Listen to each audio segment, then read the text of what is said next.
તો કેમ છો મારું યુટ્યુબ ફેમિલી? મજામાં જશો, કારણ કે આપણા વ્લોગ જોયા બધા મજામાં જશે. તો ફાઇનલી આપણે વ્લોગ લઈને આવી ગયા છે. તો આપણે યુટ્યુબ ચેનલમાં નવા હોય તો બધાએ સબસ્ક્રાઈબ કરી દેજો મિત્રો. અને આજે ગાંધીનગર ખાતે ખેડૂતની રેલી છે અને ખેડૂત પુત્ર હોય એ સબસ્ક્રાઈબર કરી દેજો.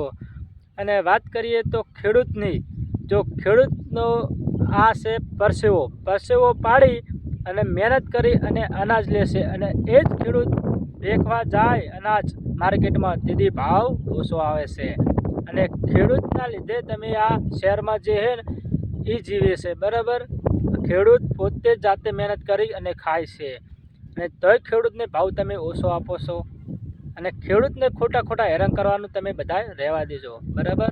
અત્યારે ખેડૂત માટે જે અવાજ ઉઠાવ્યો છે એવા મયુરભાઈ, અને જે સોશિયલ મીડિયામાં પત્રકાર છે એવા કાજલબેન અને ગોપાળભાઈ, બધાનો ખૂબ આભાર કે આપણા ખેડૂતો માટે તમે અવાજ ઉઠાવ્યો છે. અને રેલવે જે કાઢી છે તમારો ખૂબ આભાર. અને બધાય ખેડૂતોને એવું કહેવામાં આવે છે કે બધાય એકતા કરો, બધાય સંગાથે રહો, તો જ ખેડૂતની આ વેદના સમજી શકશે, નકર સમજી શકશે નહીં, બરાબર.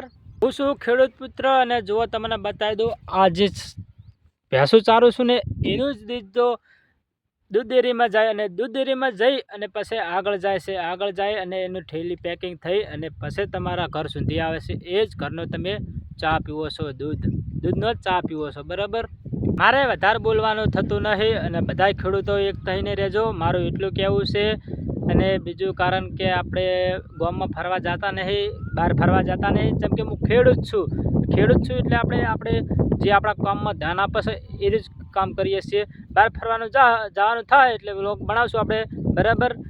રેડી? તો ચેનલમાં નવા હોય તો સબસ્ક્રાઈબર કરતા જજો, અને જેવા આપણને બધા સપોર્ટ કરશો એવા બીજા લોકોને પણ સપોર્ટ કરતા રહેજો, તો બીજાનું ઘર ચાલે, બરાબર. જય માતાજી, જય દ્વારકાધીશ, જય જવાન, જય કિસાન, જય હો.